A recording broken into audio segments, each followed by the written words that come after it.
Hey, bonjour tout le monde, bienvenue dans cette 7e vidéo dédiée à Prometheus. On va s'intéresser aujourd'hui aux labels qui permettent de faire des filtres, en gros, au niveau de Prometheus. Les labels sont des éléments très importants, que ce soit au niveau de Prometheus, mais ensuite c'est réutilisé bien sûr par le biais du PromQL dans Grafana. Et les labels permettent de faire du filtrage, un peu comme peuvent le faire les clauses where dans du SQL.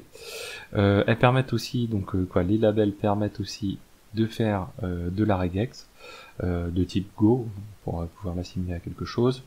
Voilà,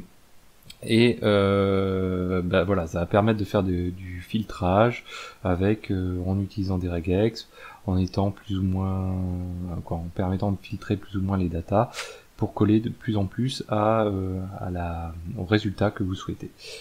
En termes de documentation, il y a une très bonne page sur le site de Prometheus dans la documentation, je vous ai mis le lien, qui est celle-ci, et qui explique, déjà qui reprend comment nommer, si on a besoin de créer, ou comment sont nommés les labels, comment sont nommés, les métriques.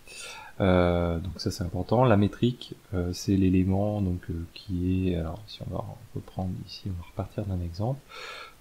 Hop, voilà. Donc la métrique ici, elle se nomme up, et les labels, c'est tout ce qui est à l'intérieur ici. Donc on a un label instance et un label job ici. Donc ici, on sait que l'instance, donc le up en question, la métrique qui est représentée par la valeur 1, correspond à l'instance, au croisement de l'instance qui est défini ici, et du job qui est ici. Donc on pourrait imaginer avoir une autre instance, une même ligne up avec cette même instance, et avoir un nom de job différent. Vous voyez qu'ici pour le localhost par exemple, on a un job qui est différent de celui qu'on avait au-dessus. Ça correspond au target qu'on a, c'était ici. Donc on retrouve ici le job, c'est le nom qui est mentionné là, Prometheus ou Node Exporter. On retrouve aussi dans le service Discovery Node Exporter, Prometheus, donc c'est les deux jobs en question. On va les retrouver également dans la configuration. Donc dans la configuration, alors soit je crois que j'ai mis un exemple, voilà. Donc ce qui peut se passer dans la configuration de Prometheus, c'est qu'on peut avoir besoin de citer de faire on va dire de l'enrichissement des métriques en question en rajoutant des labels. Ici par exemple, on a un exemple où on fait de ce qu'on appelle du relabel, c'est-à-dire qu'on utilise ici Consul, qui lui a un outil qui fournit une liste comme un DNS, une liste d'IP, de ports, pour pouvoir savoir où joindre un service, en gros. Et bien ici, on va avoir le nom du service, donc le source label, donc la source, et on indique ici que la destination, le label de destination, il se nomme job. Donc en gros, qu'est-ce qu'on dit? On dit que au sens Consul du terme, on récupère le nom du service, et au sens Prometheus du terme, on crée un label qui se nomme job avec ce nom de service. On verra ça un petit peu plus tard. Vous voyez donc que le label est quelque chose d'assez important, notamment quand on va faire bien sûr l'exploitation des données, mais il faut bien sûr, pour pouvoir bien exploiter les données, il faut bien les structurer à l'origine, et c'est l'intérêt du label. D'où l'intérêt de cette page.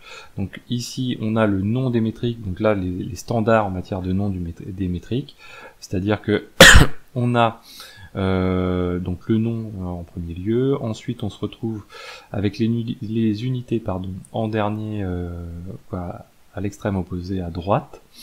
Ensuite, on a les modes de calcul, donc si c'est de la somme, de la moyenne ou autre, etc. Les labels aussi, on retrouve des éléments sur comment définir les labels, etc. On retrouve les base units, donc les unités de référence, etc.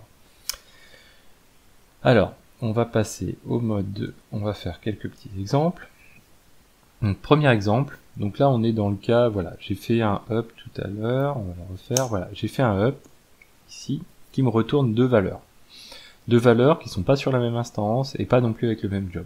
Si je veux filtrer par le nom de job, je fais entre accolades, ici j'indique le nom du label qui me sert à filtrer, par exemple job, égale, et là je mets entre double quotes la valeur en question. si je mets node, exporteur, hop, voilà, j'ai filtré. Si j'avais mis Prometheus, j'aurais l'autre valeur qui s'affiche. Donc c'est vraiment assimilé à la clause where du langage SQL. Voilà, là on vient de filtrer sur Prometheus. Ensuite on peut donc aussi faire bien sûr du filtrage. Alors là j'ai pris, là on fait le cas d'un filtrage simple. Si je repars sur Node Networks, hop, bytes, total, voilà. Ici je me retrouve, donc là j'ai ma machine en question, donc je sais que ma machine 192.168.59.3, grâce à sa route 9100, et grâce notamment au job qui se nomme Node Exporter, je sais que j'ai 3 interfaces sur cette machine-là, et donc je vais pouvoir faire un filtrage sur aussi bien sûr sur l'interface en question. Donc si je fais device égale ENP, donc là si je fais ENP tout court, bien sûr ça ne me retourne rien, et donc là je ne me souviens plus de la valeur, donc si on fait une strictement égale à la valeur, donc device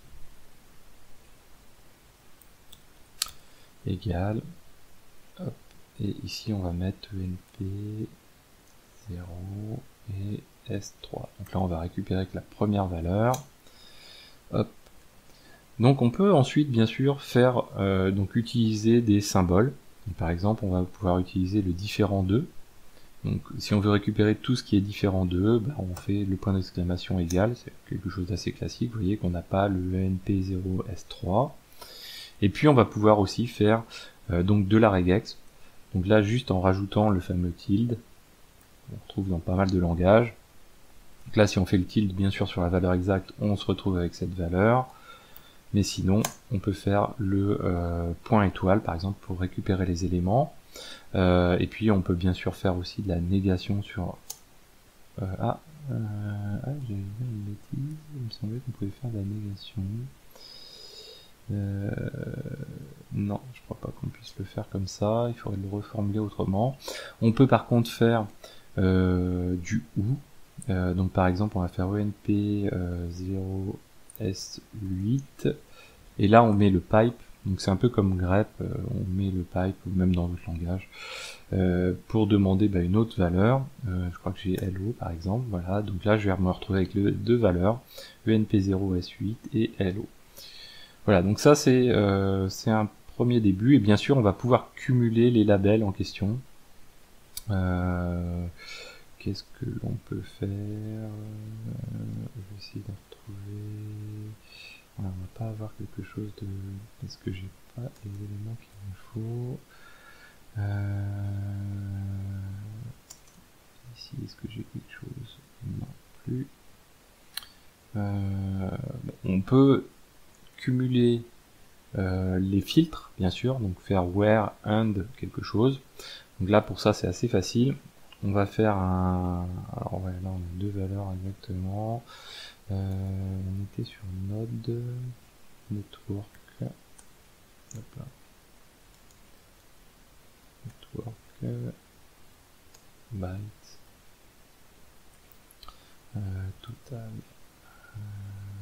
Total, voilà.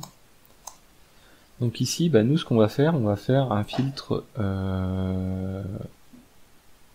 Ouais, alors ça va pas être super parlant, de toute façon on peut pas faire un bon exemple. Donc on va faire un filtre sur l'instance. Donc l'instance, on va dire qu'elle est, elle comprend, on peut faire par exemple, on va en profiter, on va faire une regex, donc elle comprend quelque chose qui commence par 192.168. Donc là ça marche, bien sûr, ça nous retourne tout. Et puis on va aussi filtrer en même temps sur le device égal. Et là, on va rentrer ENP, comme tout à l'heure, point étoile, voilà. Et là, vous voyez qu'on n'a plus que deux valeurs de sélectionner. C'est pas forcément les bons exemples, on verra plus tard quand on aura quelque chose de plus poussé à faire. Là, c'est pas forcément le meilleur exemple. Le but, c'est de se faire la main avec cette méthode de filtrage. Je pense que là, on a fait le tour. On verra donc dans une prochaine vidéo, on verra d'autres choses, comment faire des groupes, comment faire des sommes, etc. Voilà, donc j'espère que cette vidéo vous a plu. Elle n'est pas évidente à faire, je voulais la faire relativement simple sur les labels. Bon, il n'y a pas énormément de choses à montrer, mais c'est quand même un élément assez important pour faire une vidéo séparée.